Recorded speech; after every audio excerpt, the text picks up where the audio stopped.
I mentioned yesterday, we start morning meditation. It's metta-recited, and I recite them, you listen, and we have to be very attentive to understand and retain the meaning of the words in our mind. And that would become very helpful to us during this meditation. May all beings be happy and secure. May all beings have happy minds. Whatever beings there may be, without exception, weak or strong, low, large, medium, short, subtle or gross, visible or invisible, living near or far, born or coming to birth, they all beings have happy minds. Let no one deceive another, nor despise anyone anywhere, neither from anger nor should anyone wish harm another. As the mother who is the whole life to protect her only child, even so to us own beings, one should cultivate Bhavana in heart. One should cultivate for all those who below and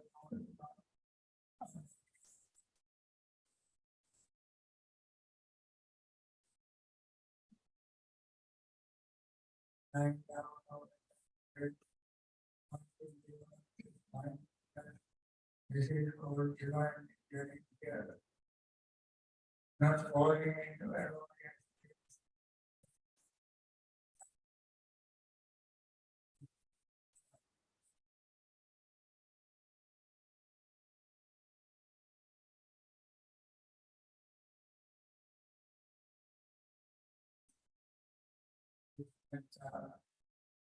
And background. Let us focus our mind on our breathing. These instructions I repeat every day. Because when we repeat the same thing again and again, that can stay in our mind. And that's what we have to follow. We pay attention to the breath that we breathe in and out. Since the breath is so simple, clear, clean, and that gives life to us, and we share it with all other living beings and breathing beings. When we focus our mind on the breath, we are uniting ourselves with all living beings. And as we pay attention to the breath, we notice inhaling as inhaling, exhaling as exhaling. We do that without verbalizing or conceptualizing, without saying in words, I breathe in, I breathe out.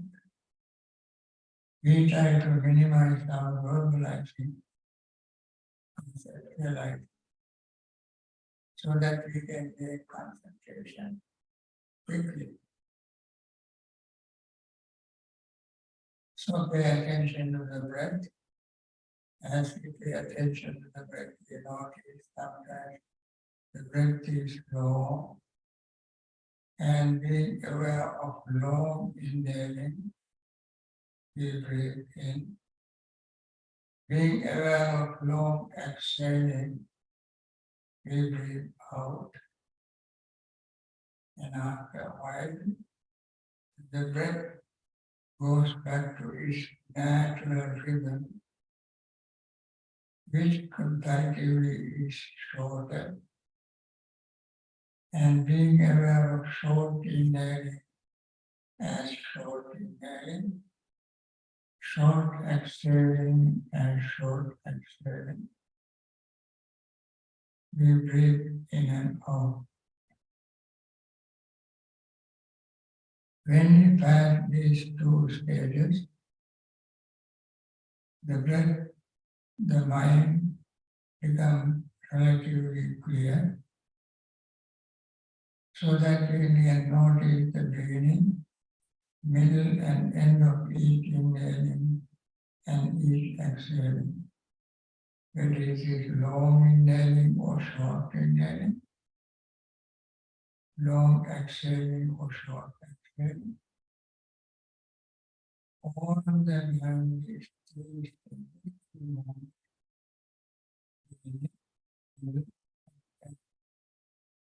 Beginning of inhaling, not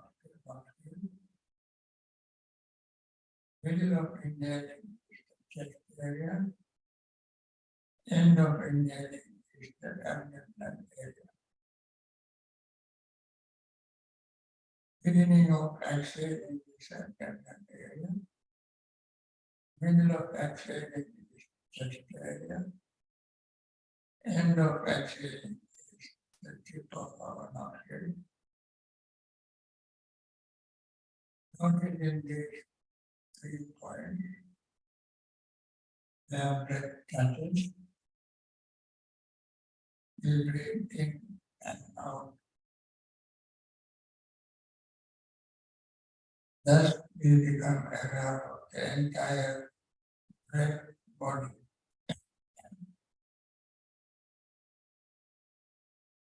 And then, naturally, gross breathing becomes less gross and becomes subtler. And then we notice the body, mind, breath, relax. We don't do anything special to relax our breath, body, and mind, except paying total, undivided attention to the breath. We experience relaxed state of mind, relaxed breath.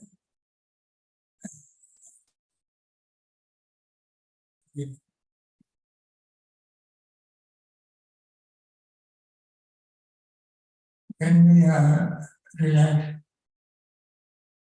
then, as I mentioned yesterday, we probably might feel sleepy. And we have to overcome sleepiness by either visualizing very bright light. This is recommended by the Buddha in many places. In order to overcome sleepiness, we have to visualize very bright light in the broad daylight, light coming from the sun without clouds blocking it. We notice that very bright light.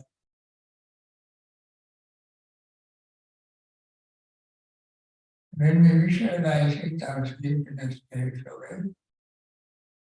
As you know, when you want to sleep at night, we turn off all the light.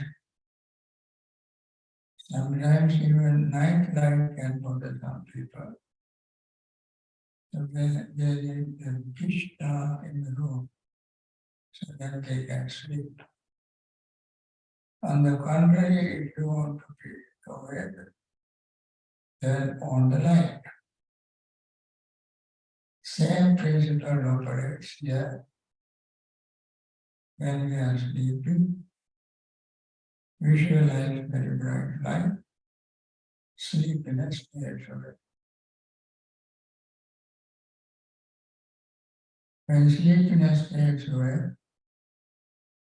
we will be wide awake, and that time probably we might have restlessness and worry. Restless because we have done something incomplete or something we have done wrong or some traumatic experience.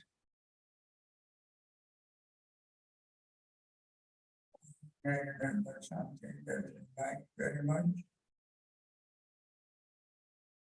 Or you may plan a future.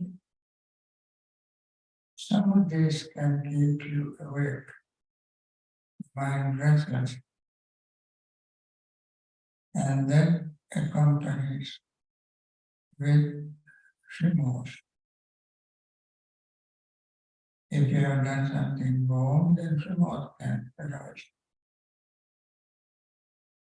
If something traumatic experience, fear can arise. If something is done incomplete, then you have to worry about completing it. And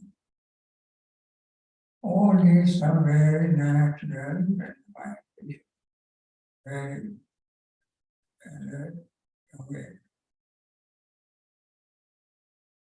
And we have to overcome them by bringing back again to the breathing, focusing mind on the breath, knowing that the past is gone.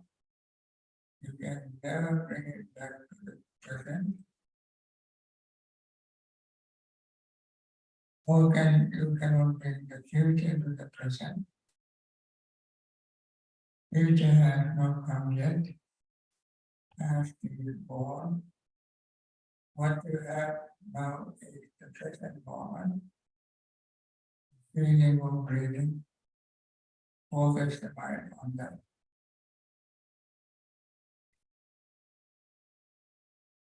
Then suddenly you may remember something very pleasant. Desire can arise. You may remember something that is still very beautiful. Heard some music or talk of something that you have felt, tasted, touched. You know, remember something desire can arise. So we have to overcome that by thinking activity that all these are impermanent. Your focus on mind, on the breath, is temporarily interrupted with this thought, with this thinking. You do this thinking in order to ask primarily overcome these hindrances. And once you understand that everything is permanent, There is nothing to excite. Everything is marked very clearly with impermanent nature. And then it is possible your wandering mind can settle down. Then sometimes you can also have anger, resentment due to numerous reasons. And that is the time we have to overcome that by thinking or bringing your metta practice to your mind. Make it frequent your metta. And then you will be able to overcome this. Last thing that's now, with all these things, doubt can keep lingering in mind. We have to overcome that. Doubt we can overcome by thinking of the Buddha's attainment of enlightenment. We know, at least from our reading, discussions, experience, that the Buddha is the noblest, wisest, compassionate being. Experience is the practice of meditation. Develop his wisdom. His wisdom is incomparable. Compassion is incomparable. Concentration is incomparable. Supreme wisdom, supreme concentration and wisdom he had. Out of compassion for us, he gave instructions to us to practice meditation for our own benefit. I was very pleased, even those days, when he heard a monk or nun, a person, attaining like that. Because he knew once a person attained enlightenment, that person's suffering ends right then and there. Seeing our happiness, our liberation from suffering, Buddha is very pleased. Even though he is not existing in person, this is the message he left behind. So we have to have a full confidence in such a Buddha. With this confidence, we can overcome our doubts. The Dhamma he taught is also wonderful, definite, perfect teaching for real liberation. His noble disciples who attained enlightenment followed these instructions and attained. We too can attain the same stage. Attainment of enlightenment is not reserved only for Buddha.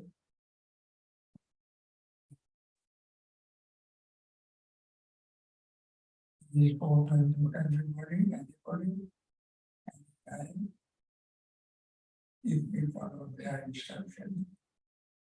We too can attain that state.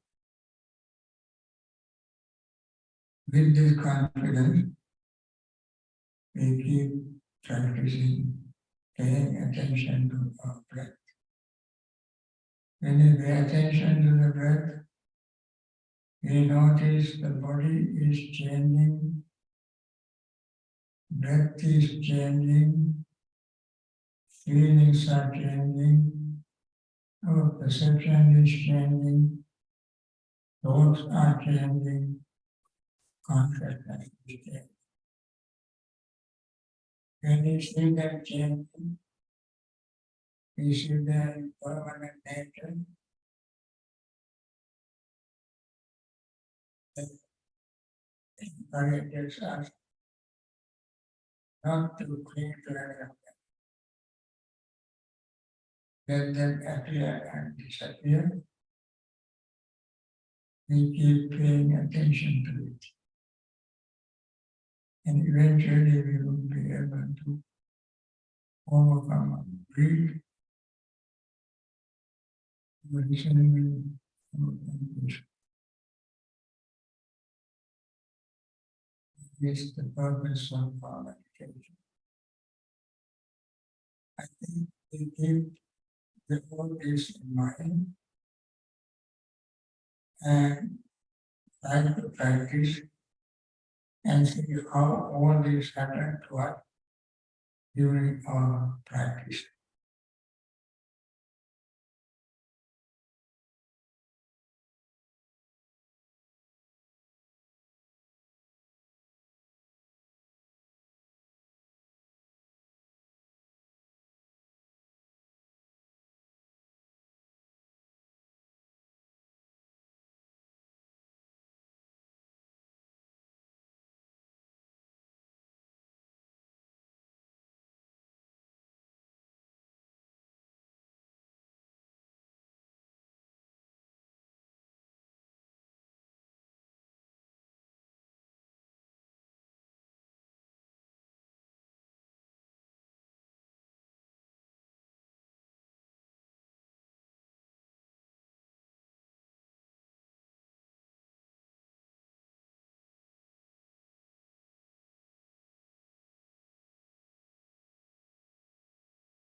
Yatidhanandapanyasya Anyanatiyadayato Yam Vidyayatipanyati Siddhiparasanti.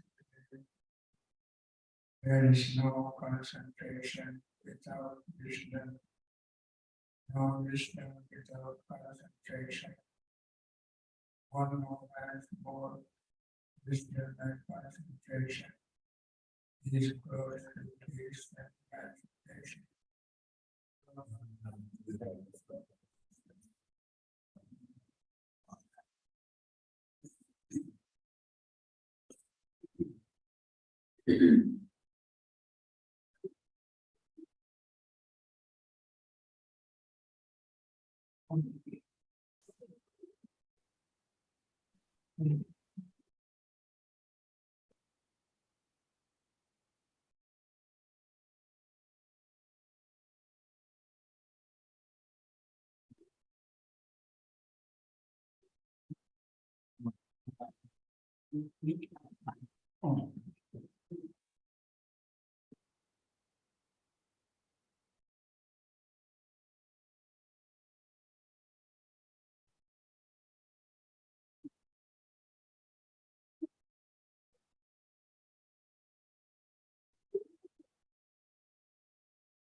Like kingdom. What like the kingdom?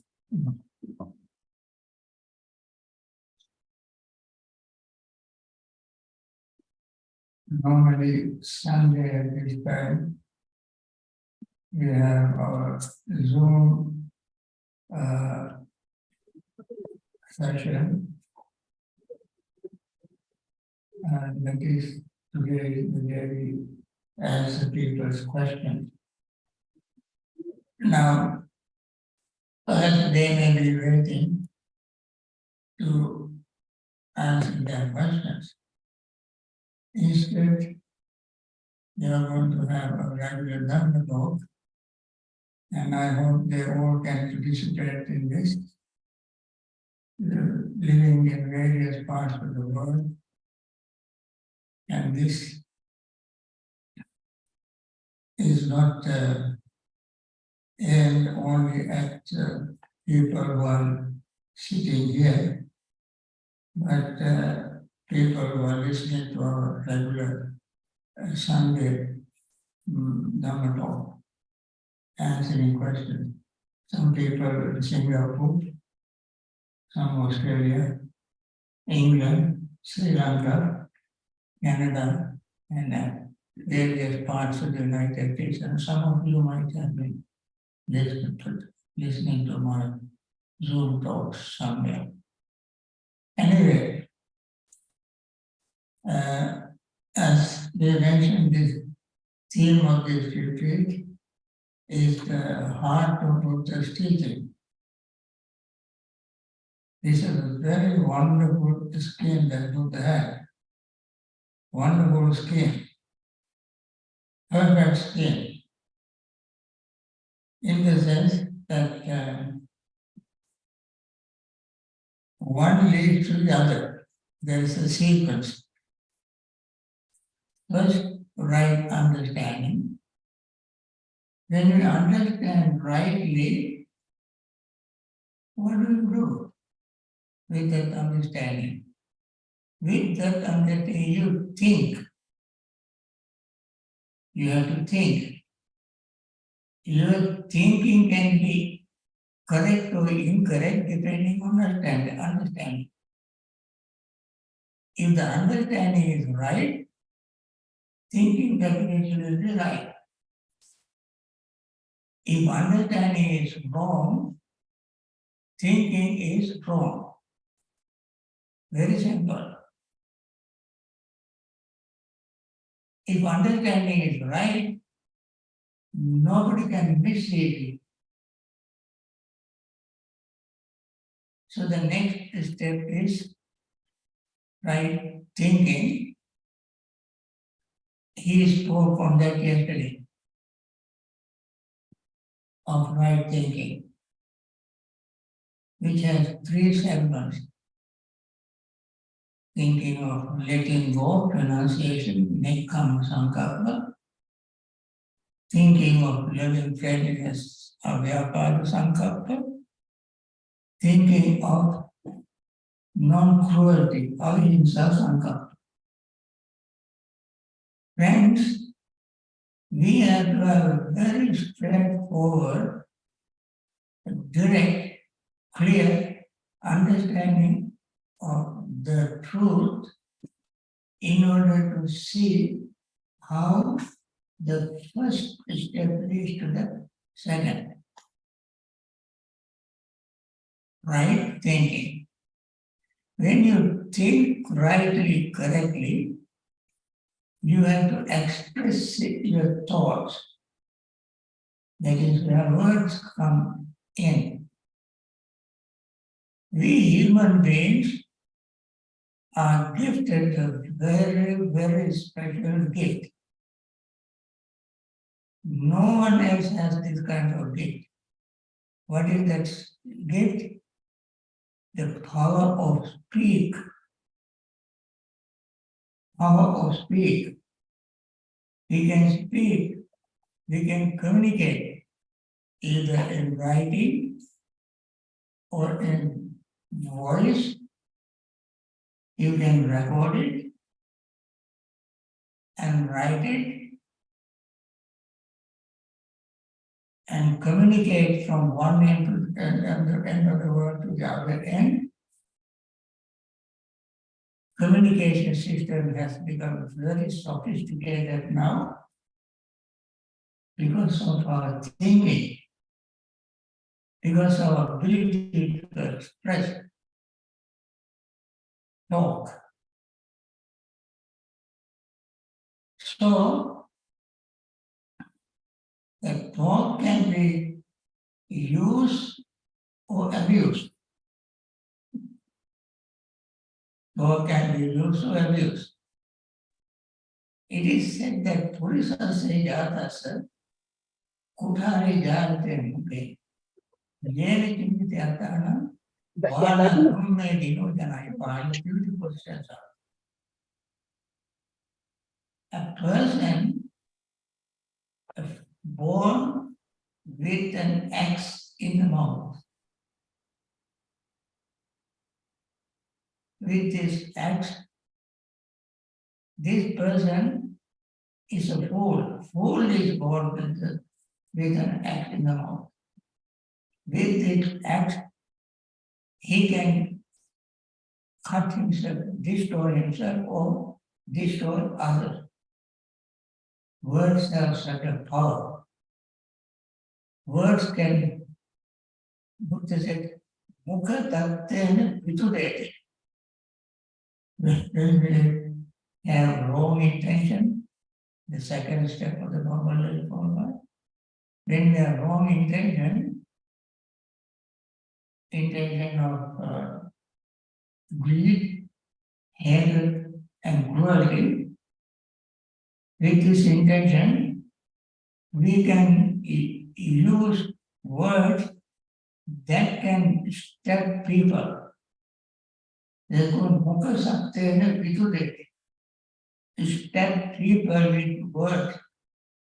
The word can cut through your skin, flesh, bone, and goes into marrow.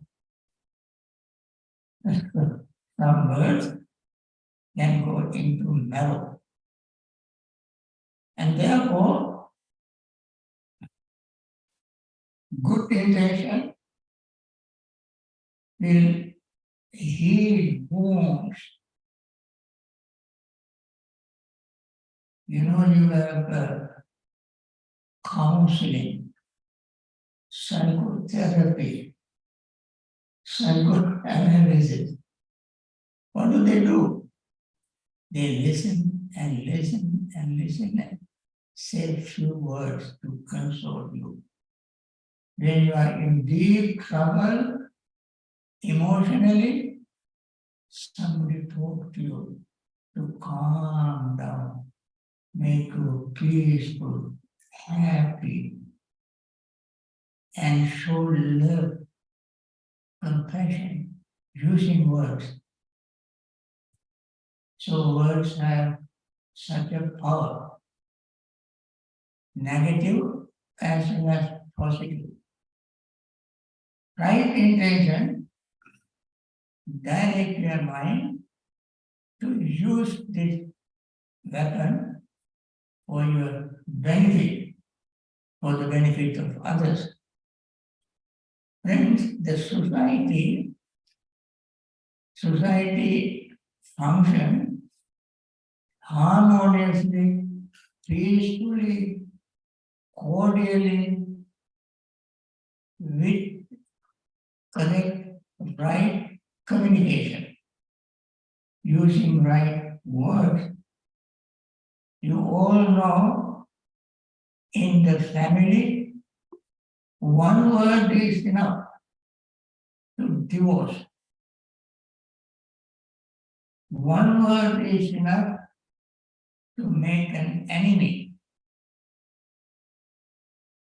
We know that very, very clearly.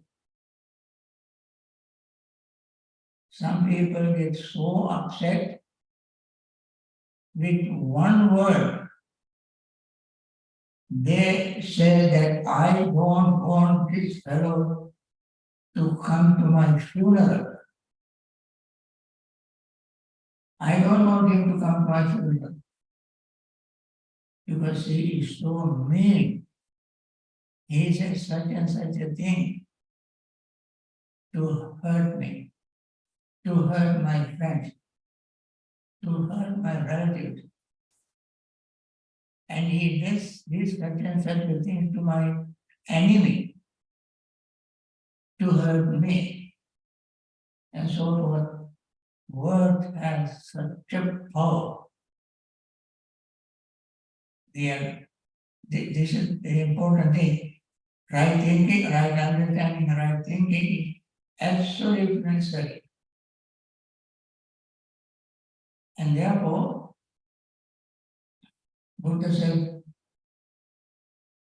well spoken, and also Buddha said, I don't know, forgot. Buddha always spoke the truth, never hesitated to tell the truth. And also the Buddha said, the truth is the sweetest of all the sweet. Satyam bhave sarvataram rasana. Among all the sweets, all of the demon asked the Buddha, Kinsu bhave sarvataram rasana. What is the tastiest of all the taste? Buddha said, truth is the tastiest of all the truth, all the taste. Because truth is fixed. Truth is fixed. Truth cannot change. Truth is not impermanent. Everything else can be impermanent. Truth is not impermanent. Truth is truth. And Buddha always spoke truth. And his teaching is called Four Noble Truths. Buddha's teaching is called Four Noble Truths, not ordinary truth. This is far beyond ordinary truth. And Buddha spoke of noble truth in public, in private, in communities, to individuals, to kings, Brahmins, monks, nuns, other sectarians, believers, non-believers, no matter who the listeners were, he spoke the truth. Never hesitated to tell the truth. And that is why he said truth is the sweetest. You have no reason to be afraid of telling the truth. you have every reason to be afraid of telling lie. Because when you tell lie, it has a sort of, it has a contagious factor. Because when you lie, later on you feel that you lie, then you want to cover it up to maintain your honor and dignity. You tell another lie. And then you keep proliferating lies, multiplying lies, lie after lie after lie. That's why the Buddha said, Ekam Dhammam Atitasa Musavadi Jantu. No, within the Paraloka, Natibha Apukado. When a person violates one principle, one Dhamma, violates one Dhamma, that person can do anything shamelessly. What is that one Dhamma? Telling lies. Once you lie, then you completely destroy your honor, dignity, personality, integrity, you completely destroy. Nobody trusts you. But if you tell the truth, always people trust you.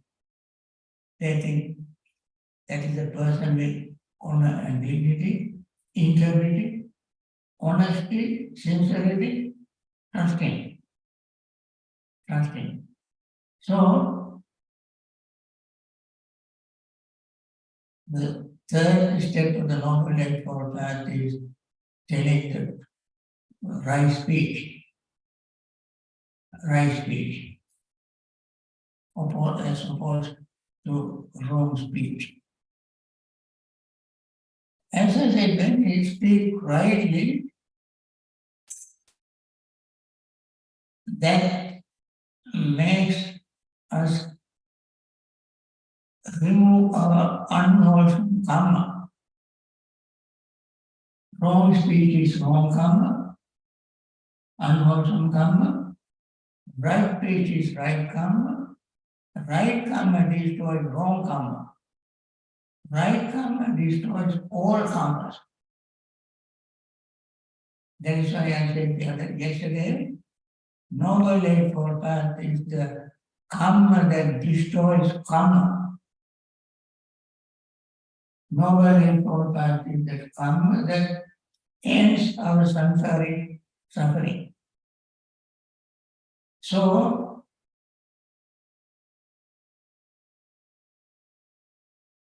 well-spoken speech is best, said the noble ones.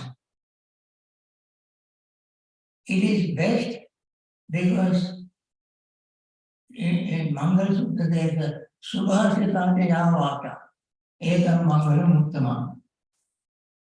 Well-spoken words is a blessing.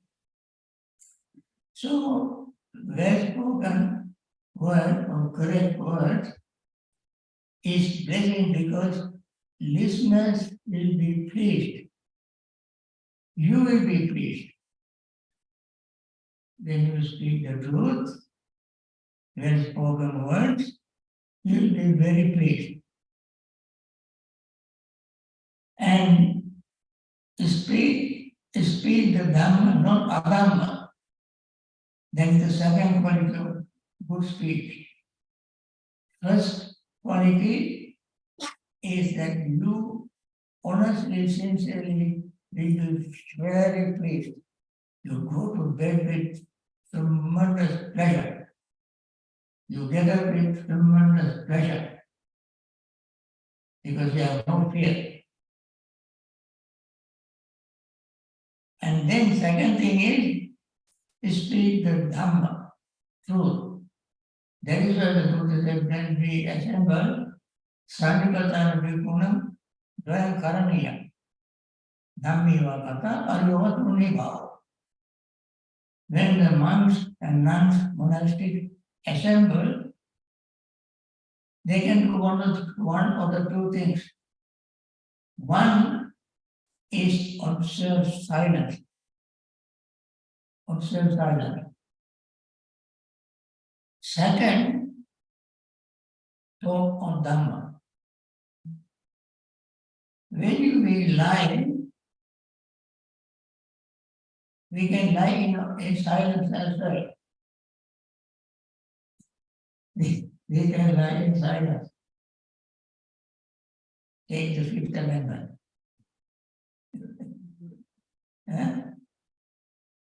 They go, you are so guilty, you don't want to utter a word. It is just like opening a can of worms. So many things can be opened. It's better we are going to keep quiet, silent. So that everybody knows that this is a riot.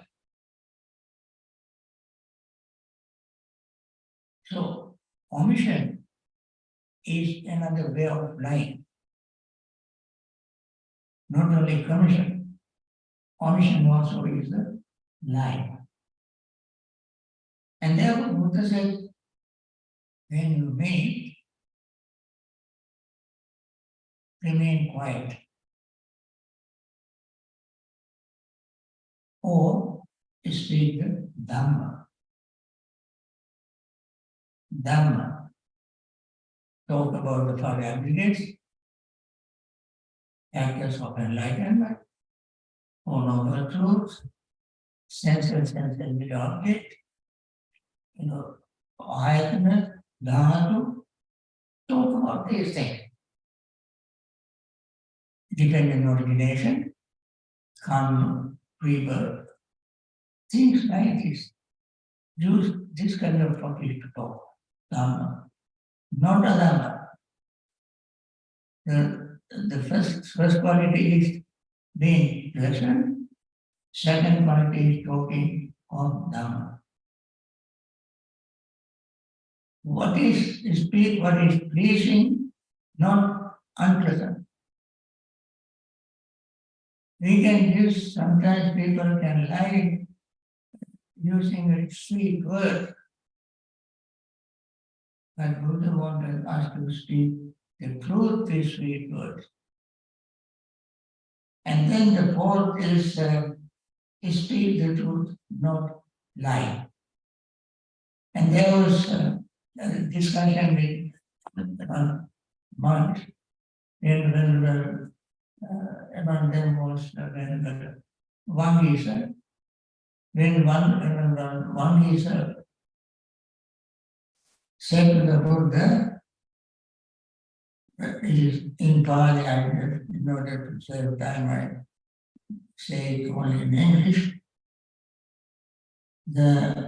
One should utter only the such speech by which one does not torment oneself, nor should one torment others. Such speech is well spoken. Well spoken in the Buddha's teaching is Adi Kalyana, Madhya Kalyana, Parivasana Kalyana. Beginning is excellent, middle is excellent, end is excellent. Is teaching. The words he uttered, beginning is excellent, middle is excellent, end is excellent. The beginning is the source of communication, that is, if I were to talk, I should be pleased. I should not torment myself with my life, because I have to fabricate words or ideas to formulate my life. By that, I torment myself, torture myself. And then when I lie, the listener gets confused. They begin to wonder, how can that be? So we torture their minds. And the well-spoken word does not torment myself and torment others. Then one should, under only present speech, this is an elaboration of those 4 steps that I mentioned earlier. That is, a speech that is gladly welcome. Because when we speak the truth, everybody knows that it is the truth. When I lie, everybody in the audience begin to suspect, how can that be? They don't trust me. They don't trust my word. One should speak words that brings nothing bad to oneself as well as to listener. Such speech is called present speech. And truth indeed is the deathless speech. That is one thing. Truth never dies. The lie can die because lie can be, you can discover that it is lie. When you discover the truth, lie fades away. When you speak the truth, there is nothing to fade away. It is the truth. For instance, Luther said, Four Noble Truths. Can anybody prove that they are not true? No. Suffering, does it exist or not?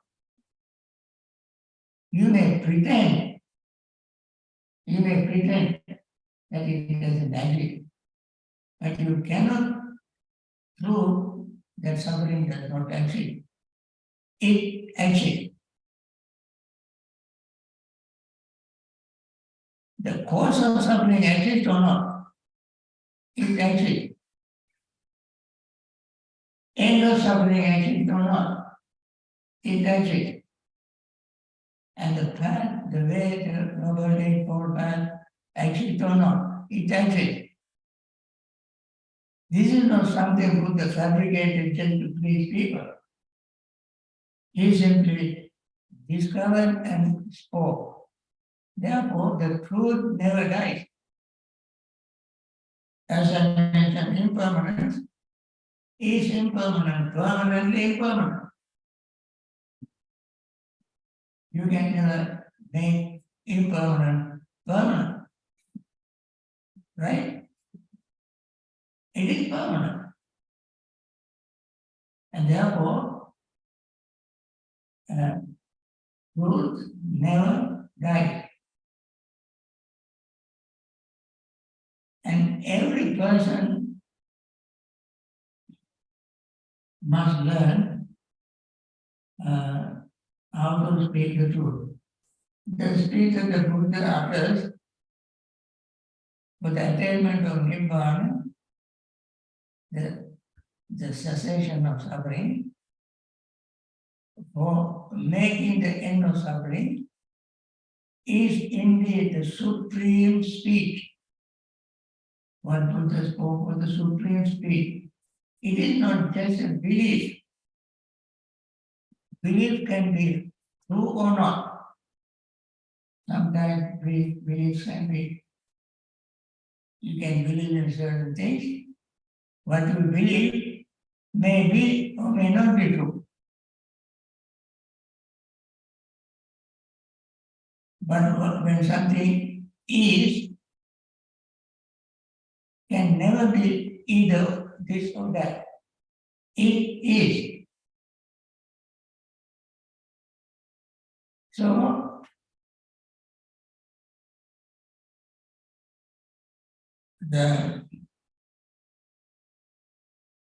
are, so in the right speech, there are 4 segments. What are the 4? Abstaining from telling lies. Abstaining from telling lies is the negative thing. Positive thing is telling the truth. Musavada Veramani,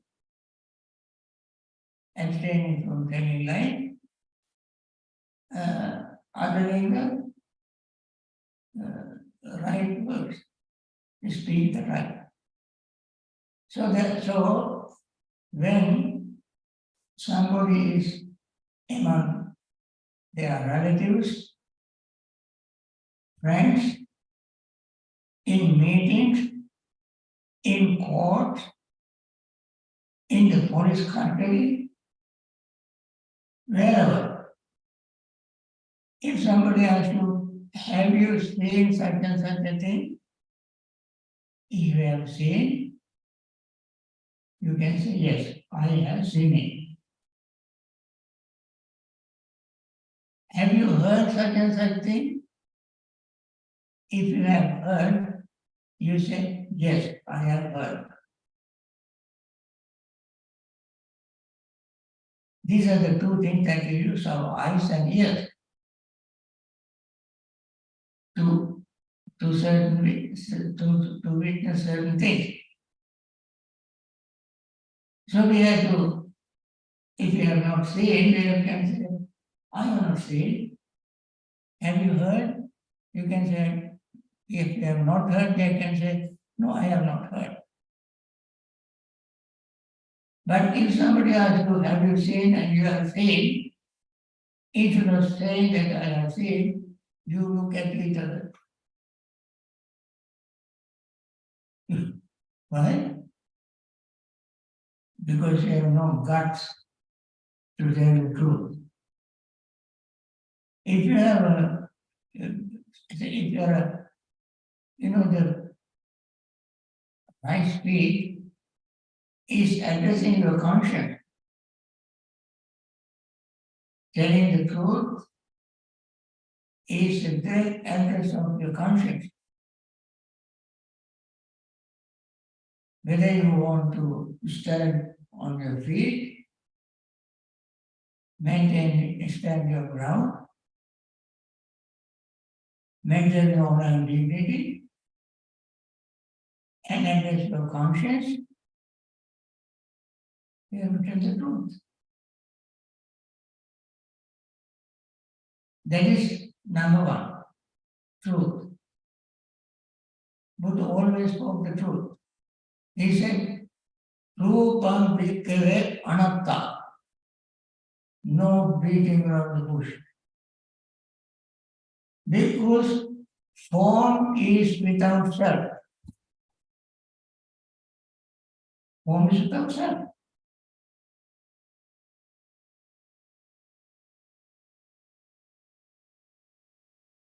When Satyaka came and challenged the Buddha, Buddha said, Agivasana, form is without self.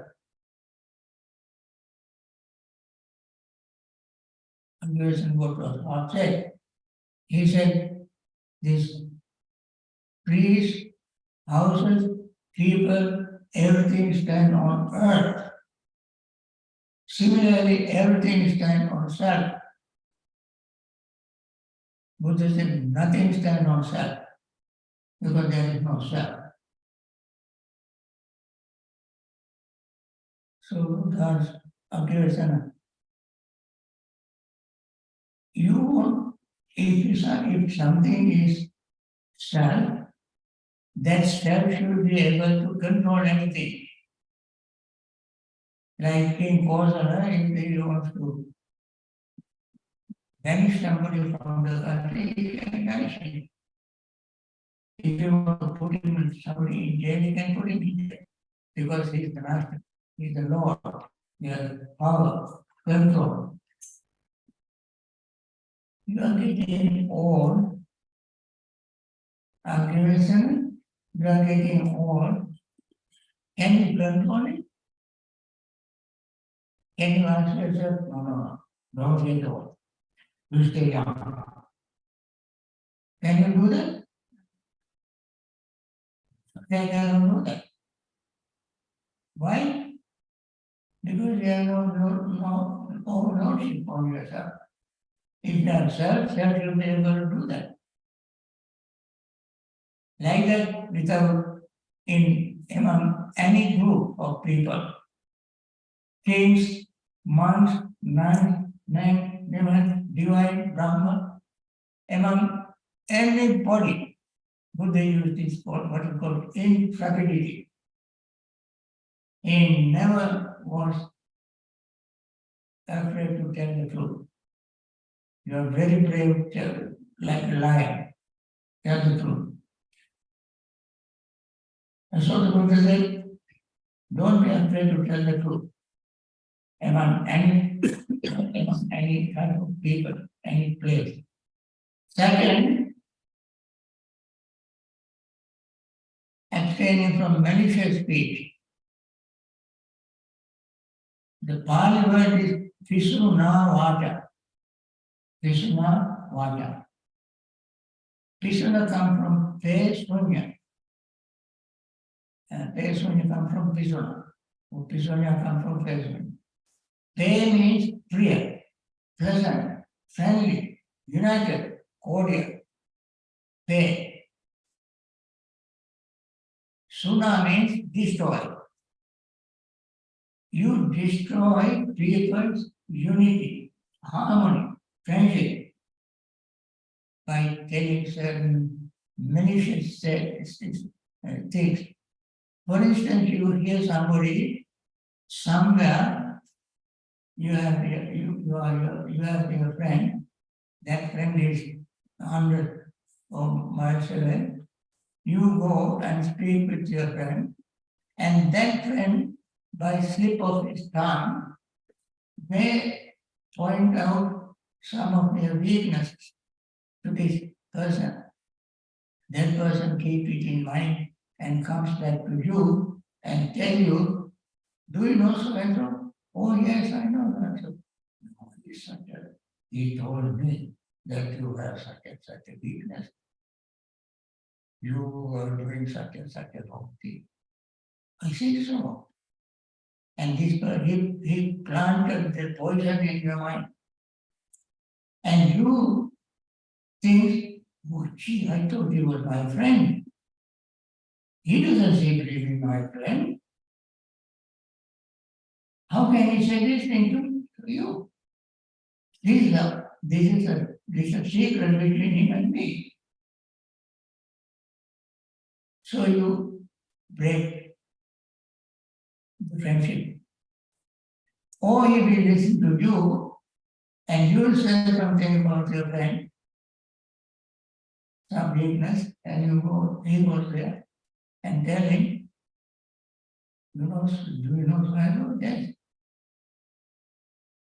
There's a malicious speech. Malicious speech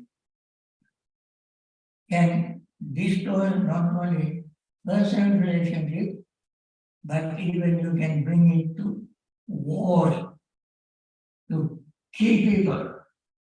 Very good example was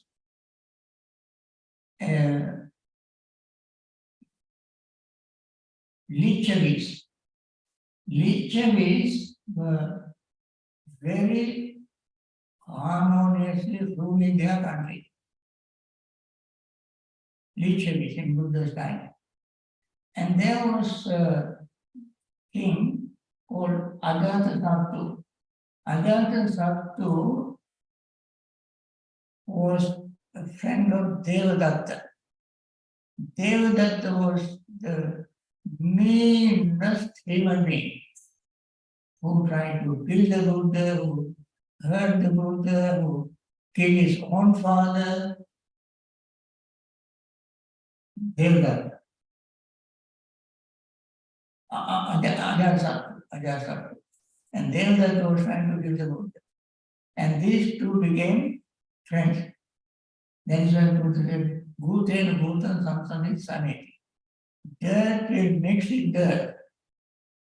The agreement will never meet with sandalwood.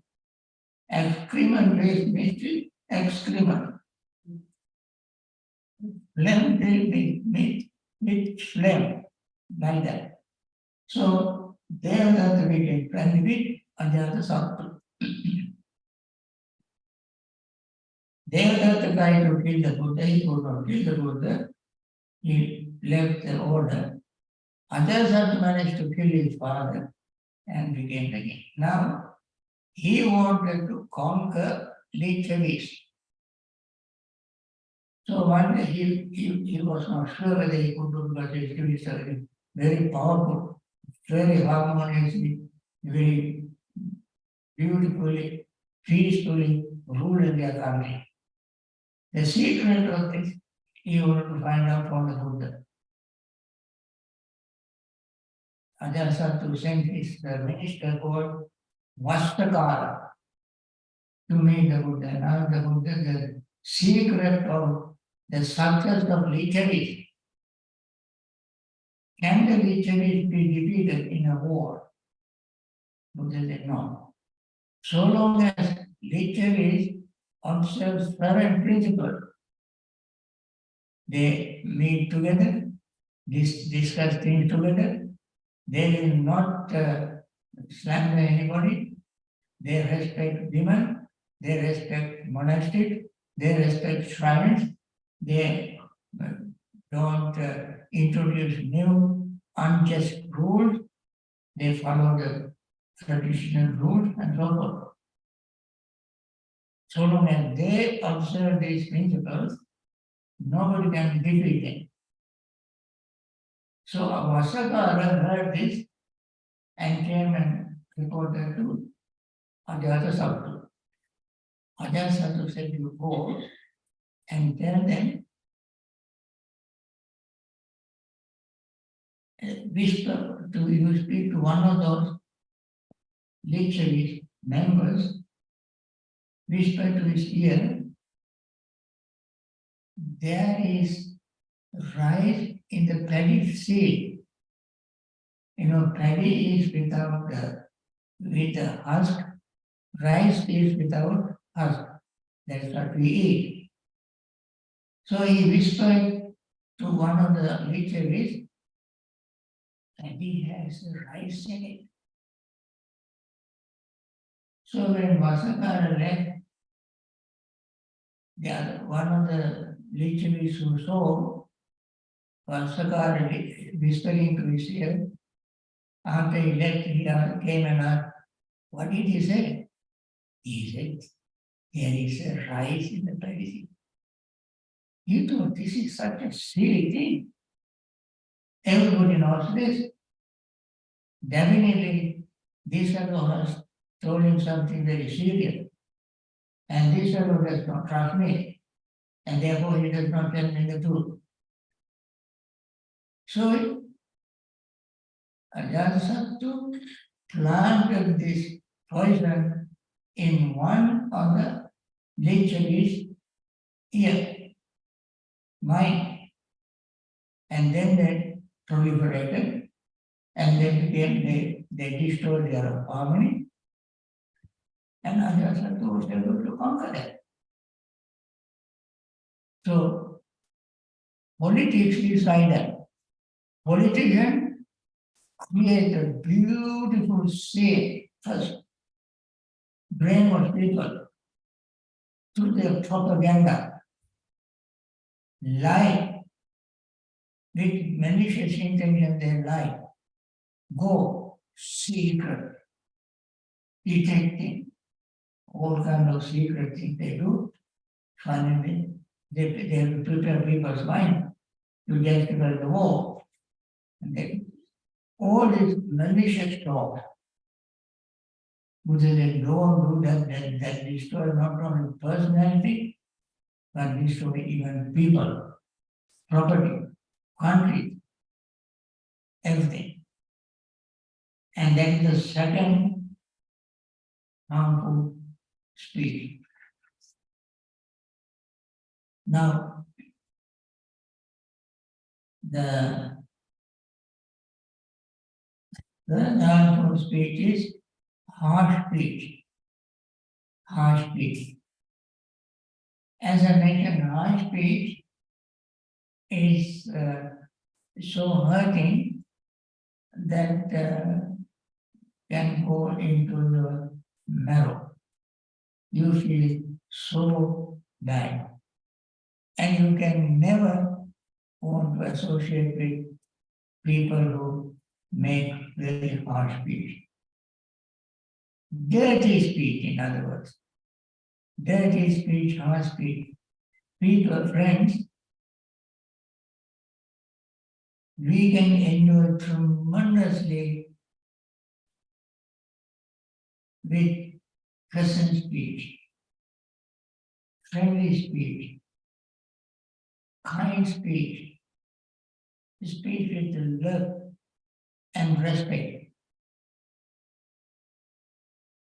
Even if you want to find out somebody's, advise somebody, if we advise with harsh words, the person gets very hurt. If we give an advice with gentle, kind, friendly words, as a person with honor and dignity, understanding that other person's emotion is very high, the person can be very sensitive. When you use harsh words to me, I feel bad. Similarly, if I use harsh words to that person will be hurt. Advice is important, but this advice should be given at the right place, right time, with right words, with chosen selected words, so that you can convey the message. At the same time, just do not hurt the feeling of the other person. Other person will respect you by pointing out the mistake and giving the advice. And that is why Buddha said, Nidhinam Pavatara Yam Paste Vajidasina Tadisam Bhajamanasa Seyo Hotan Bhavyo. Tadisam, Buddha said, when we somebody with kind words, respectable words, friendly words, point out our mistake, then we think that he discovered, he showed me a treasure, hidden treasure in me. He showed me a hidden treasure in me. So the person will establish good relationship, friendship with the other person who pointed out our mistake in a kind, gentle, friendly way without using harsh words. Number 4 is gossip. This is a very cheap way of enjoying gossip. Easy way of enjoying. Just pass time. In newspaper, there's a gossip column. Gossip column. And in somebody who wants to practice meditation, mindfulness, live spiritual life, want to destroy karma, don't try to have this cheap pleasure, cheap jokes, gossip. You can have the same pleasure or higher pleasure by telling the truth, speaking the Dhamma, explaining the Dhamma, bringing Dhamma point, and deepening your wisdom and understanding. You can enjoy better than gossip. Friends, there are many more things today, but this might be enough for us to have some sense of how right understanding leads to right thinking, how right thinking leads to right speech. And this is how gradually we see the Noble Eightfold Path destroy our karma and help us liberate ourselves from suffering. With this, I want to end this talk, and I hope we keep this in mind. These are not just mere words, these are the words that we have to keep in mind to develop, cultivate. The Noble Eightfold Path is to be cultivated. Bhavana. Noble Eightfold Path is to be cultivated, not just to have as a theory. And therefore, these are not just mere words. We keep them in mind, bring them to our heart, and try to develop this so that we can have real meaning of our the life and use the gift that we have been endowed with. What is the gift? Gift of speech. Only human beings can do that. They can speak, use the speech, don't abuse it. Thank you, and have a wonderful day.